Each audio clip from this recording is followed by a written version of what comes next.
आदाब, नमस्कार। The red mic में आपका स्वागत है।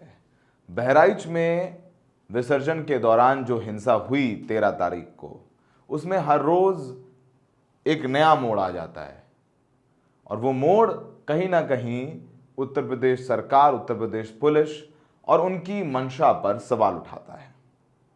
आपको पता ही है कि यूपी सरकार के पीडब्ल्यूडी डिपार्टमेंट ने महाराजगंज की जिस सड़क पर उस दिन जब यात्रा जा रही थी, जिसमें डीजे में भड़काऊ गाने बजाए जा रहे थे, और वहीं गोपाल मिश्र जो एक मुसलमान के घर पर चढ़कर हरा झंडा उतार के भगवा झंडा लहरा रहे थे, उनकी हत्या कर दी गई थी उसी गली में।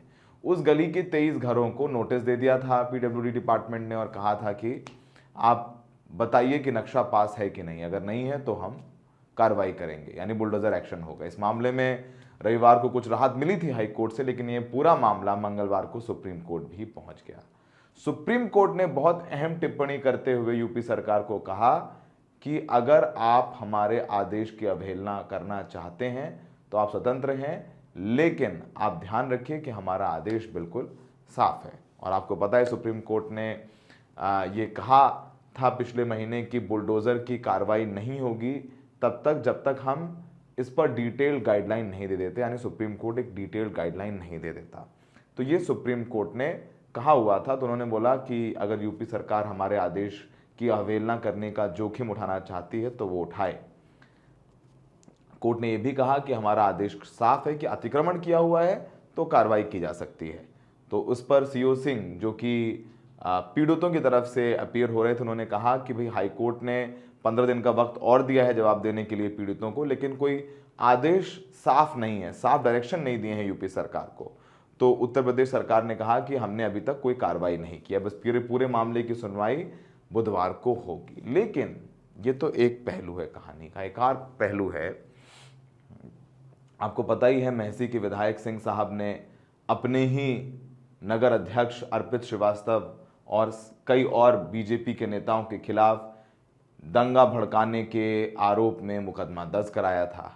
अब जब ये पूरा मामला बाहर आ गया और सब ये कहने लगे कि बहुत सुनियोजित तरीके से दंगे कराए गए, हिंसा कराई गई, बीजेपी के नेता शामिल थे हिंसा कराने में और ये खुद बीजेपी के विधायक कह रहे हैं, तो बीजेपी वर्सेस बीजेपी हो गया। मामला जो है अपने हाथ से निकलता देख बीजेपी विधायक थोड़ा बैकफुट पर आ गए। उन्होंने कहा कि नहीं, उनकी गाड़ी पर हमला हुआ था, पर उन्होंने ऐसा नहीं कहा कि बीजेपी के नेता शामिल थे। जब नहीं कहा तो उनका नाम लिख करके मुकदमा कैसे हो गया? और सीसीटीवी फुटेज भी सामने जिसमें विधायक की गाड़ी घिरी हुई नजर आ रही है। अब असल में क्या था कि जिस दिन हत्या हो गई गोपाल मिश्र की, तो भाई प्रशासन जब हंगामा हल्ला होने लग गया, डेड बॉडी रख करके प्रदर्शन होने लग गई, तो डीएम और बाकी अधिकारियों ने कहा विधायक जी आप बीजेपी के विधायक हैं, ये लोग आपके लोग हैं, तो इनको समझाइए, पोस्टमार्टम के लिए ले जाने दीजिए बॉडी को। तो विधायक जी वहाँ पहुंचे, समझा बुझा के पोस्टमार्टम के लिए ले गए। जब पोस्टमार्टम के लिए ले गए बॉडी और वहां से निकल रहे तब उनकी गाड़ी पर पथराव हो गया। उन्होंने साफ तौर पर एफआईआर में कहा है कि उसमें बीजेपी के कुछ नेता शामिल थे। उन्होंने लिखित में अर्पित का नाम दिया जो कि बीजेपी के नगर अध्यक्ष हैं, और अब वो अपनी बात से मुकरना चाहें तो ठीक है, पर मुकदमा दर्ज हो गया। लेकिन आप सोच रहे होंगे मुकदमा दर्ज हुआ है तो कोई कार्रवाई हुई बीजेपी के नेताओं के खिलाफ? तो नहीं हुई। अब एक और मामला जो है वो निकल करके हमारे सामने आया है और एक बहुत जबरदस्त रिपोर्ट की है दैनिक भास्कर ने। दैनिक भास्कर ने अपने खुफिया कैमरे से 2 उपद्रवियों और पुलिस के कुछ लोगों को रिकॉर्ड किया है। दैनिक भास्कर की इस इन्वेस्टिगेशन में कहीं ना कहीं ये इंडिकेट हो रहा है कि गोपाल मिश्रा की हत्या के अगले दिन भीड़ को कुछ घंटों के लिए यूपी पुलिस ने फ्री हैंड दे दिया था। जो 2 हमलावर या 2 उपद्रवी हैं वो हिडन कैमरे में कह रहे थे कि पुलिस तो पीछे हट गई थी, हम लोगों ने शोरूम फूंक दिया, और जो शोरूम है, जो गाड़ियों का शोरूम है वो एक मुसलमान का है, हमने बहुत सारी गाड़ियां फूंक दी, जला दी, हमने घर जला दिए। ये सब सारी बातें वो उपद्रवी भास्कर के कैमरे पर कह रहे हैं। तो क्या ये बहुत सुनियोजित तरीके से ये गढ़ा गया?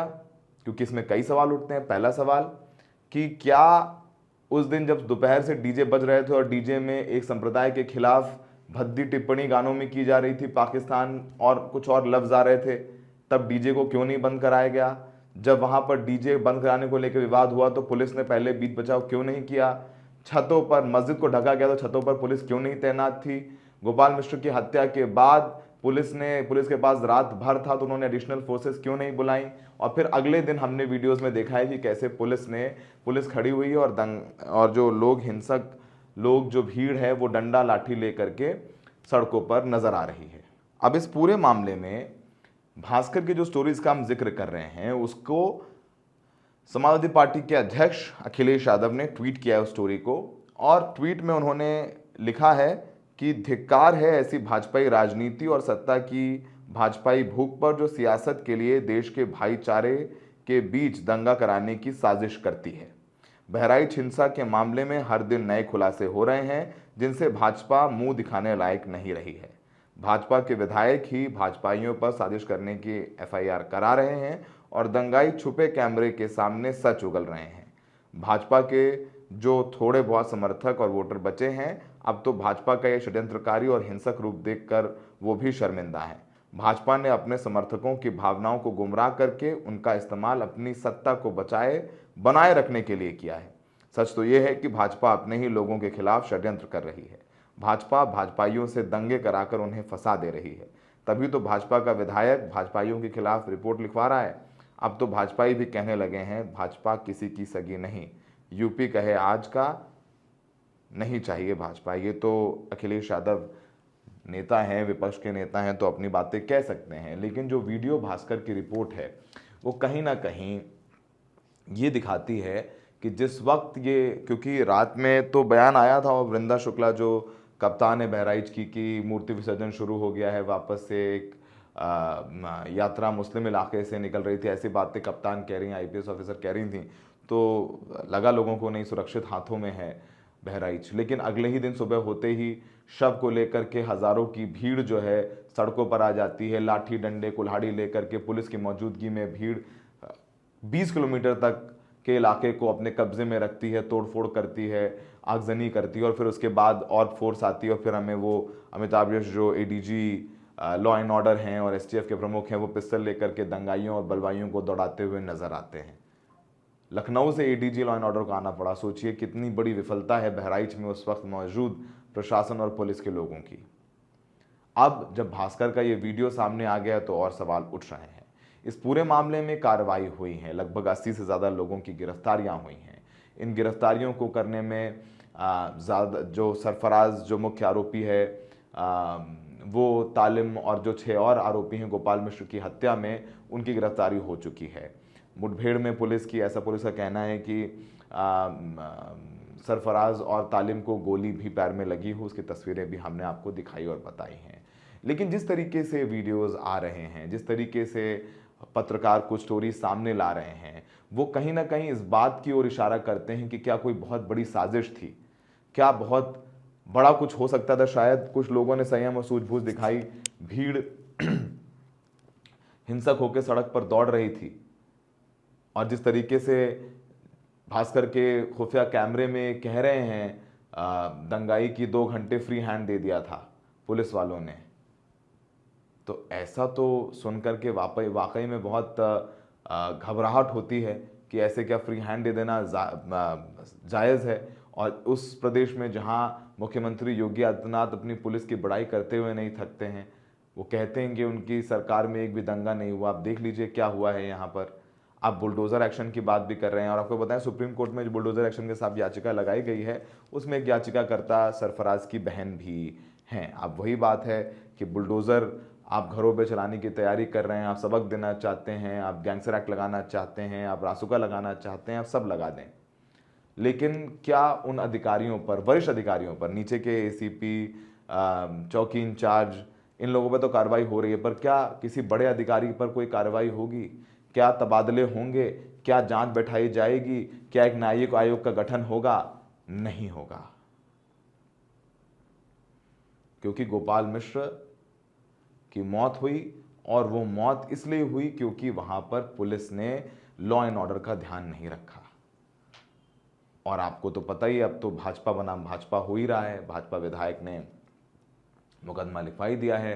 अर्पित जो नगर अध्यक्ष हैं, वैसे अर्पित का कहना है कि भाजपा विधायक हैं वो झूठी बातें कह रहे हैं, वो झूठा मुकदमा लिखवाया है, जबकि भाजपा के विधायक उन लोगों को गाली दे रहे थे, गाली गलौज कर रहे थे।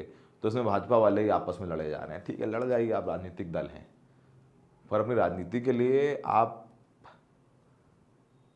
शहर के अमनो अमान को नहीं खराब कर सकते हैं, वो कहीं ना कहीं जायज़ नहीं है। इस पूरे मामले में तमाम प्रतिक्रियाएं आ रही हैं। कुछ प्रतिक्रियाएं हम आपको सुनाते भी हैं, हम दिखा भी रहे हैं, और लगातार इस पूरे मामले में दबाव अब सरकार पर है। अब ऐसे दुकानें सारी बंद हैं हिंसा के बाद, पुलिस प्रशासन चाक चौबंद है, पीएसी लगा दी गई हैं कई टुकड़ियाँ, लेकिन फिर भी लोग डर रहे हैं अपनी दुकान खोलने से, क्योंकि 50 से ज़्यादा जो घर जले हैं वो मुसलमानों के हैं।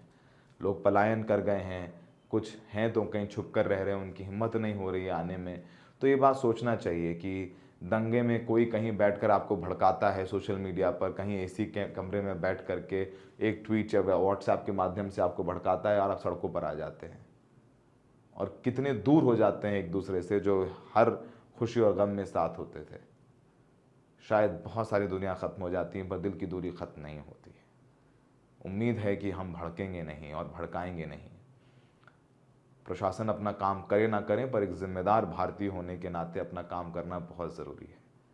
सरकारें आती हैं जाती हैं, पहले भी आती जाती रही हैं, लेकिन भाईचारा बना के रखना बहुत ज़रूरी है, क्योंकि अगर वो बिगड़ गया तो उसका खामियाजा आने वाली पुश्तों तक को भी भुगतना पड़ता है। गोपाल मिश्रा एक गरीब का बेटा था। उम्मीद यही कि अगली बार कभी किसी गरीब के बेटों को धार्मिक कट्टरता के बीच आकर के अपनी जान न गंवानी पड़े। हमें देखने के लिए बहुत बहुत शुक्रिया।